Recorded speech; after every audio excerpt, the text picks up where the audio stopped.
So I thought I would get ready, but also do another entry into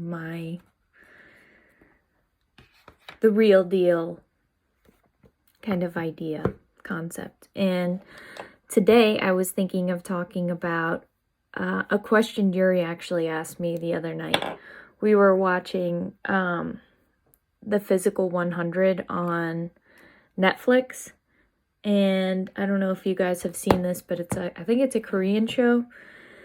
And it's based on bringing all of these different types of athletes together and doing a challenge and seeing who of these 100 athletes is the strongest. And as we're watching this, I kind of say to Yury, because he always makes fun of me for watching Real Housewives and that type of stuff, like Bravo, because it just seems like screaming to him on television. And we were talking about it the same time we were watching this, and he says, like, what do you gain from watching those shows? Like, what is it why do you watch that? And my response to him was, it's kind of like the modeling world on steroids, because you're seeing women that are striving for power, but are also being exploited at the same time. And that's kind of, modeling is like the carrot's there because you see success and you see money and you see the rates of what jobs are like. And you're striving to get more of those carrots. And the Real Housewives is kind of, how do I stay on the show? How do I maintain holding the carrot kind of thing? But at the same time, you have the world watching you and judging you and involved in these things. And as the show has kind of gone on, you're now seeing like the breaking of the fourth wall. You're seeing production. You're seeing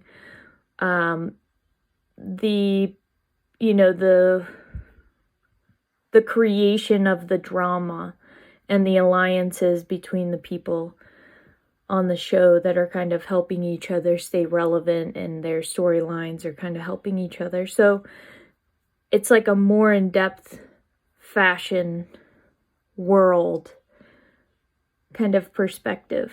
And so I told him, as we're watching this, it's the same as him being someone that's interested in reaching your potential physically and understanding your body and the instrument that we're kind of given. He is assessing these challenges and seeing, okay, well, what would my strategy be in this? What would this person's strength be if they are Olympic cyclists? What would be their strengths? Would they be good at this challenge? That type of stuff. That's kind of how I analyze or watch Real Housewives. It's like a sociological study. So I thought I would kind of dig deeper into that and explain some of the things that I'm watching, or some of the things that I pay attention to that interest me as I'm watching the show and are relevant to the fashion world. So to describe kind of the sociological, or I guess anthropological setting of Real Housewives, in my opinion, it would be based on fame, cattiness. You're kind of seeing a lot of strategy, social strategy, which this is a lot more of a women's kind of game than a man.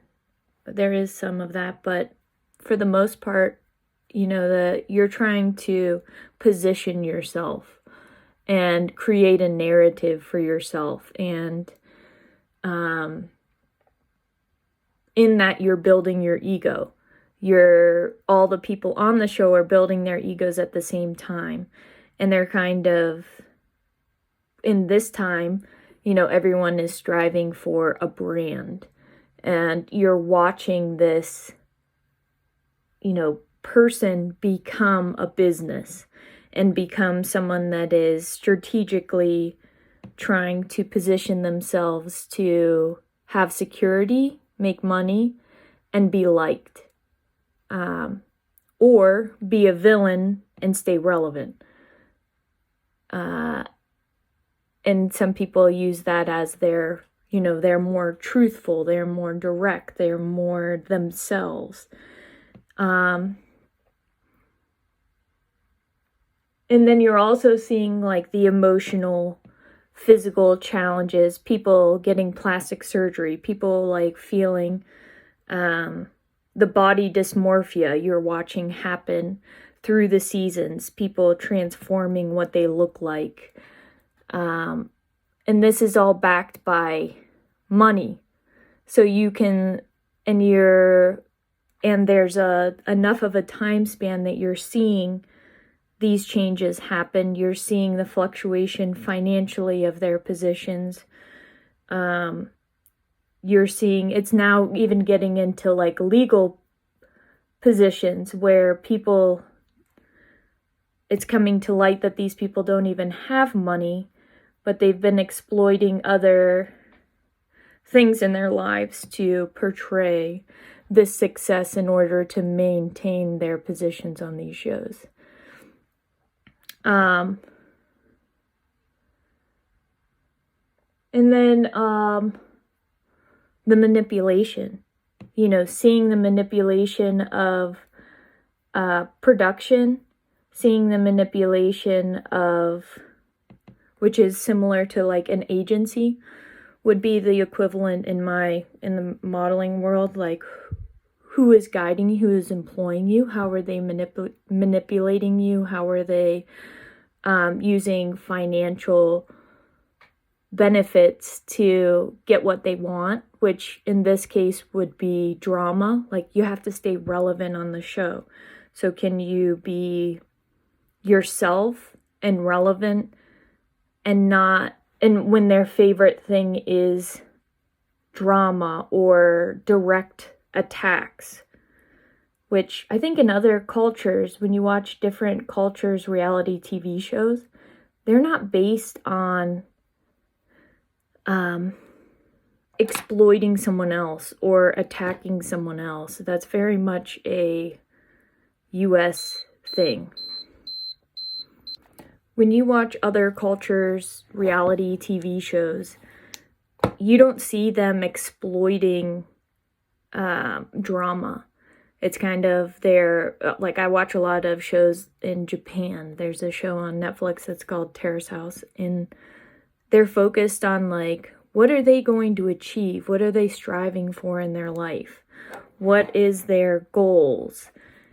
And it's a totally different way. I mean, in Japan, there's drama to Japanese, but to us, it's like such a non-confrontational show, but it still is interesting because you're seeing people trying to navigate life, which is, we're all trying to figure that out. But getting back to the Real Housewives,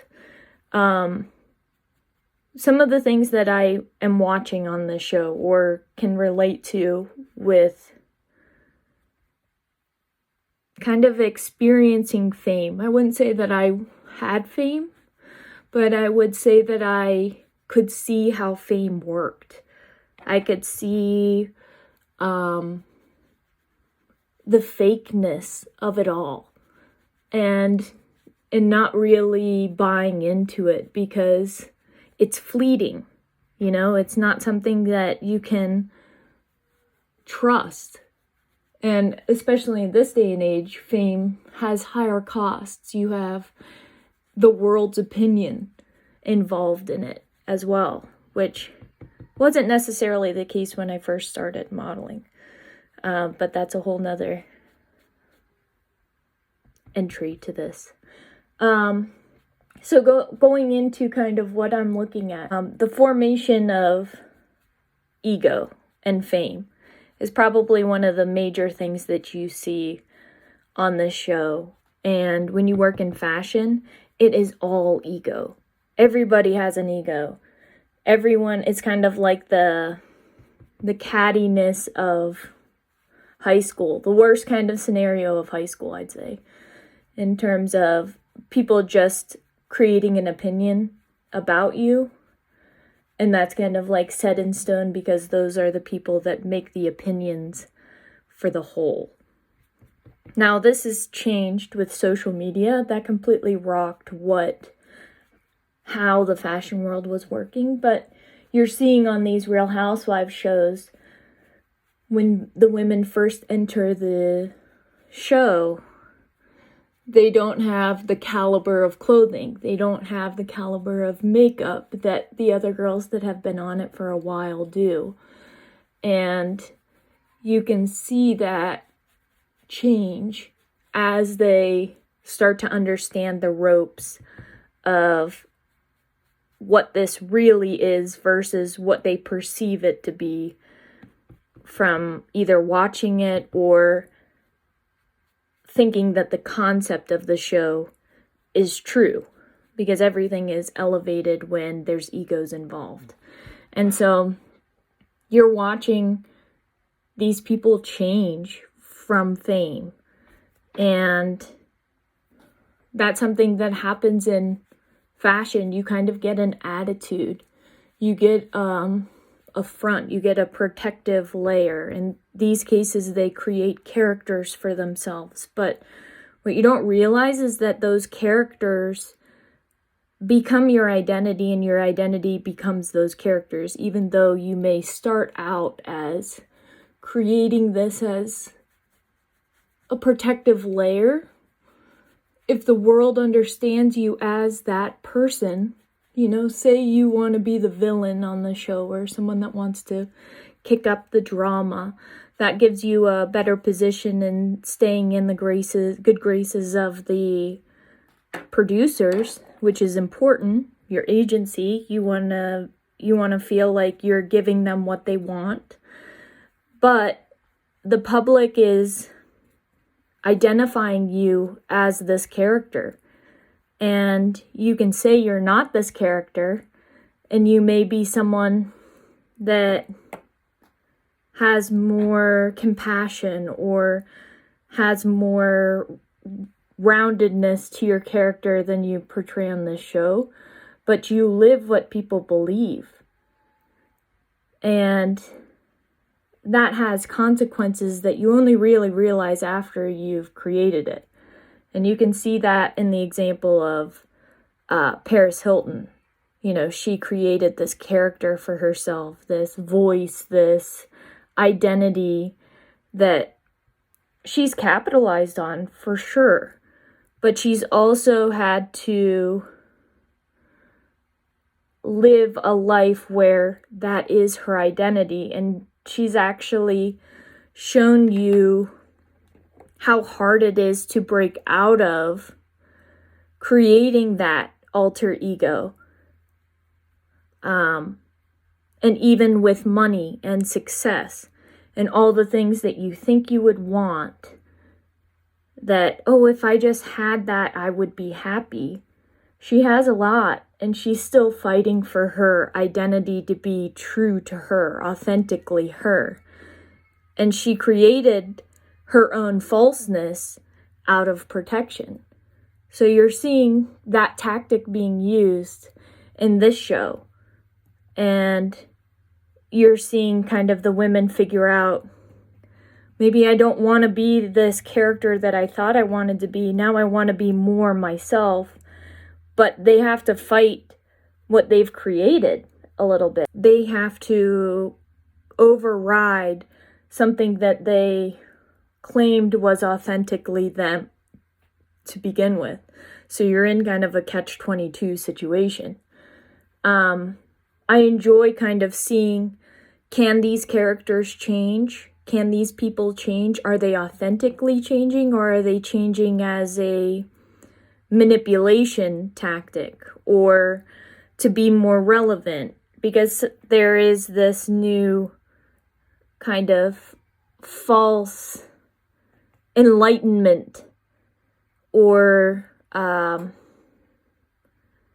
that I am aware of myself being a used as a strategy, not as a authentic actual experience. And you can see with time and how they continue talking, whether it's real or whether it's manipulation.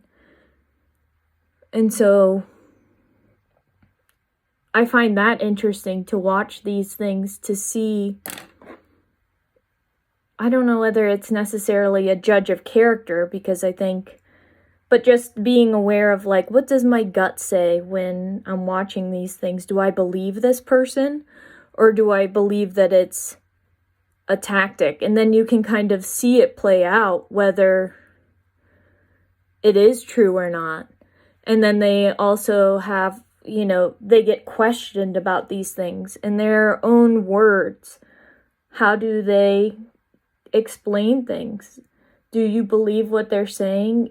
Could it be true, or does it end up falling into a falseness that only kind of discredits them more?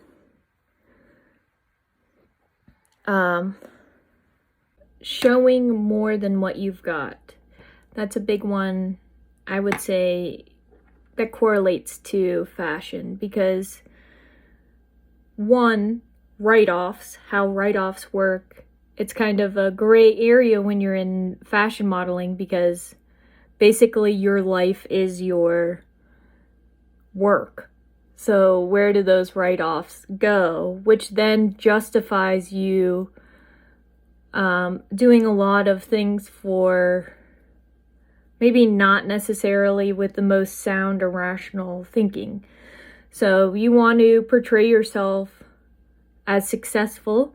You want to portray yourself as stylish. You want to portray yourself as someone that the client admires. And within this show, you're seeing the people that are on this show, they want to see wealth. They want you to flaunt your wealth. And I think people go down this road of more is more, and they get caught up in it. And they actually can't afford their life, but they need to be able to be showing excess of wealth, because that's what interests the viewers. And the viewers are equivalent to the client in the modeling world. So, you see that? What are you willing to do for fame, for money, for attention? Again, similar. Those are the questions you're asking yourself when you're working in fashion, because, for instance, back in the day when Terry Richardson, he's been canceled, but was a famous fashion photographer who was working with all the big names. But then in the same sense, he was a predator. He was someone that was capitalizing on exploiting models, taking advantage of models. But then he was working with Kate Moss. He was working with all these reputable big names that when your agency comes to you and says, here is an opportunity, he wants to shoot you. It's like, are you going to take the opportunity that's been given to you because it's a gift? This is how your agency would be telling you this. But on the other side of that, you're compromising yourself and risking something that's way more valuable by taking this opportunity on. So you're seeing that play out with fame. What are they willing to do? Are they willing to get dirty? Are they willing to lie? Are they willing to fabricate things to be relevant? And that's something that is like a repeat cycle. You're seeing different dynamics, different situations where this is playing into the narrative, which is very common with fashion. You are kind of blindly trying to navigate success, and you're using other people's expertise and opinions to do that, which you don't even know whether you respect that person in the first place. How do you treat your friends? Or are you someone that's competitive with the people that's closest to you, or are you supportive of them? In modeling, everyone's your competition. You are your own business. But my perspective was kind of, the client's going to choose who the client likes, and there's no reason for me to take it personally or make it personal. But when you're, and I could say that because it was based on something so superficial, you know, like they aren't basing it off of my personality. They're not basing it off of who I am. They're basing it off of what I look like. And in my opinion, I was seeing a lot of super beautiful girls that I would be like, totally, that girl, I can totally see why they would choose that girl. She has a perfect body, perfect face. She's tanner than me. She has better boobs than me. You know, like it was easy for me to see that, and not in a way where I didn't take that as I needed those things, but I was aware of who I am, and I was okay if I wasn't perfect for someone else, because no one's perfect for every single thing. But in this show, you're kind of, it's a bigger bubble that you're dealing with.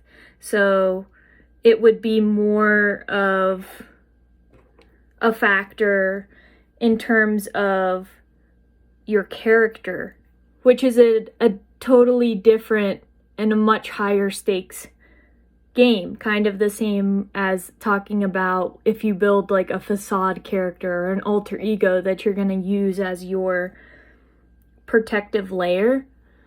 You are putting yourself out there to be interpreted as a person. And that has a much higher stake to me than just looks. But in this world, it's looks, it's finances, what do you have, your marriage, your friendships, how solid are your friendships, are your friends loyal to you, do they throw you under the bus?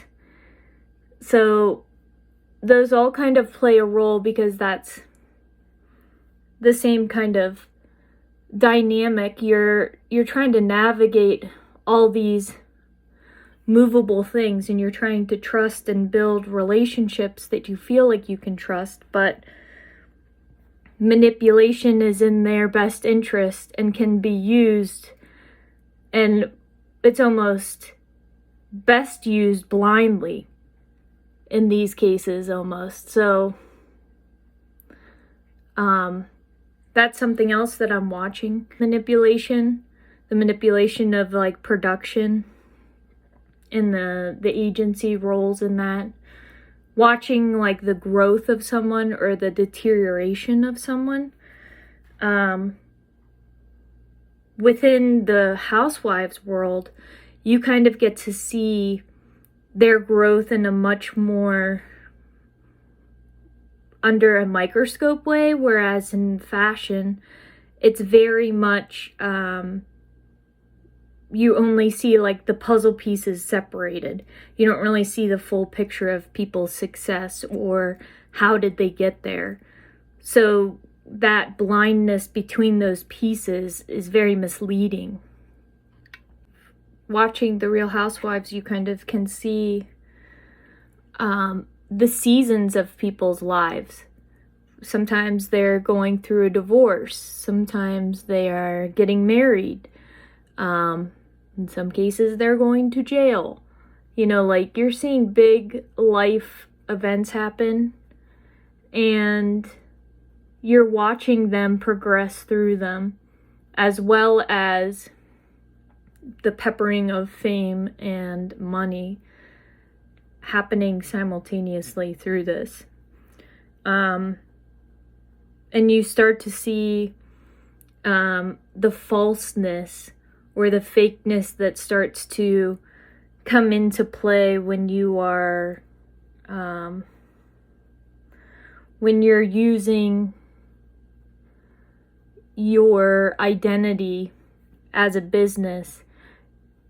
It's always going to be in your best interest, your decisions, versus, if you were in a more traditional job, this is where I work, these are my friendships, but this is like blurring those lines, which is very much what fashion is. There is no separation between yourself and your work. And your worth is coming from your security, basically. And that security is fleeting, kind of. The whole game changed as I was in fashion, because social media completely disrupted the old way, or kind of the gatekeepers' philosophy of you're only in this once you're vetted by the people that have the power to vet, I guess. And then social media just like broke those doors down and created a whole nother standard, basically. Like, I was looking online today, and it was castings are posted on Instagram, 1. 2, it has like only apply if you have 500,000 TikTok followers. And it's like, when I was in fashion, they were actually like not promoting social media at all. They were kind of poo-pooing it. Like, it's not, don't waste your time. It's not something that, they were kind of trying to suppress this entity that was coming up. And then all of a sudden they realized that the clients are like, well, we want to have a built-in audience. We don't want to have just nobody to be doing our brand. Why not have an audience built into who we're using, which is basically the fame model. And so fame and fashion merged, but you no longer had to go through these individuals to be given these rights. It was like you could earn them or buy them. At the beginning of social media, or even now, you can buy followers, buy a presence. But they can also vet how authentic your audience is too. And then getting fired. When you are let go from your agency, it's kind of like the world you had access to is now removed. And the housewives kind of have that same experience in terms of they have a huge, massive audience, and then they're taken away from that spotlight. What do they do? How do they survive? One of the housewives that is in the press right now is Kim Zolciak.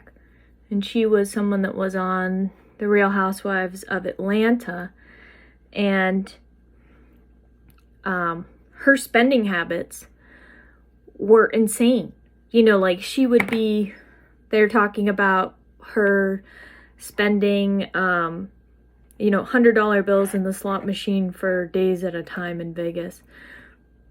Her husband was an NFL player, but they had a spin-off show, but it was like, it didn't add up. How do you have the money to be spending like you're like Saudi prince, basically, like unlimited money, and everything designer, everything way over the top. Like, there was really no budgeting. She had a bunch of kids, and now the press is now saying her house is in foreclosure.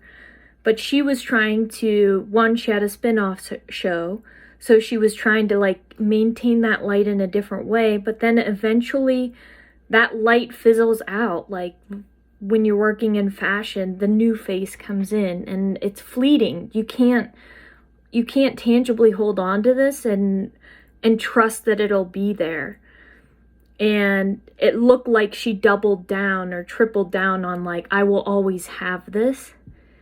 And her show got canceled, and she had other projects that she was trying to do. A skincare line is something that's common that falls into the patterns of these housewives. They have like, it's almost like when you're on a show, all these companies reach out to you to be like, we can make your own of this. Skincare, jewelry, whatever it is, they all start to, a lot is like wine or alcohol brands, and they just need someone that has a face and has an audience. And when you're trying to keep up with the Joneses or actually be the Joneses, and you're using fame in this kind of business model, it's bound to not work out.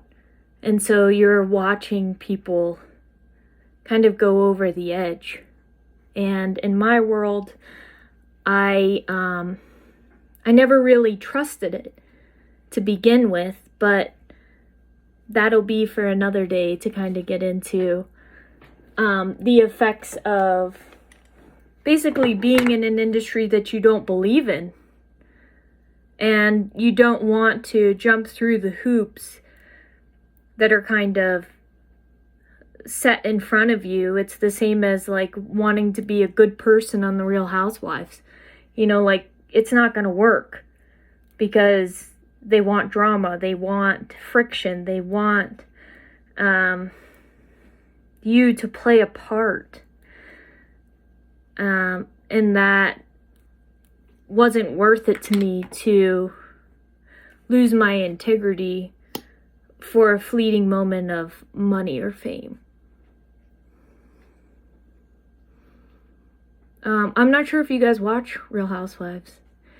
If that's something that you're interested in, do you take notice of any of these things? I obviously took a bit of a deep dive into this, but I thought Yury's question was interesting, and I thought more people want to know.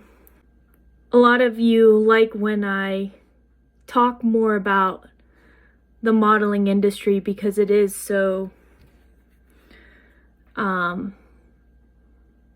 it's in your face, but the inner workings of it are all behind the scenes, and no one really talks about it.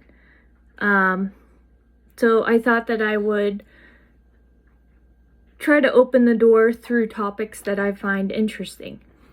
And I hope that this resonated in some way, or maybe you have an interesting perspective as well. I think one of the things with fashion modeling and also Real Housewives that correlates is the impact of what these standards do to just normal people. You know, what they inspire lifestyles. So the Real Housewives, people want to live those lifestyles or feel like that's the epitome of where they want to reach, whether it's what they have, their houses, their cars, their clothes. Those all seep into you as a consumer and what you want.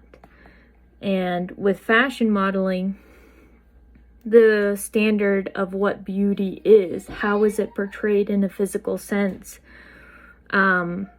What is beauty is very much a subconscious byproduct of this lifestyle.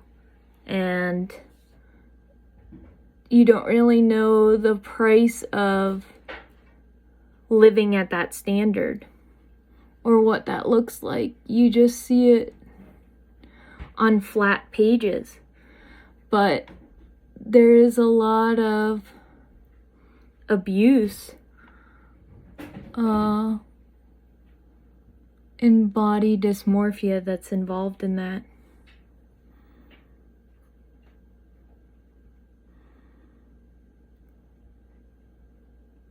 a little hard to talk while I do lips, but... So I kind of want to open that up because I think it liberates you from trying to fit into a box when you realize the box is ever changing, and even when you try to conform to the box, it's gonna change again. So you'll see that with on a much higher stakes position, but also very much more so part of fashion modeling is plastic surgery. Like if you look at what Bella Hadid used to look like, she was also on the Real Housewives. Her mom was on the Housewives, so that helped her get a kickstart in the fashion world. So these worlds are intermingled.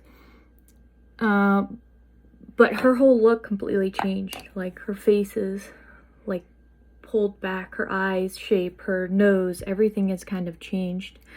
And on another more extreme level, you're seeing the BBLs, Kim Kardashian element to big butts are in. But when I first started, or at the beginning of fashion, it was like no shape was in. And if we go back to that, all these people with the BBLs are going to be like, wow, I'm really not fitting into this box at all, literally and figuratively.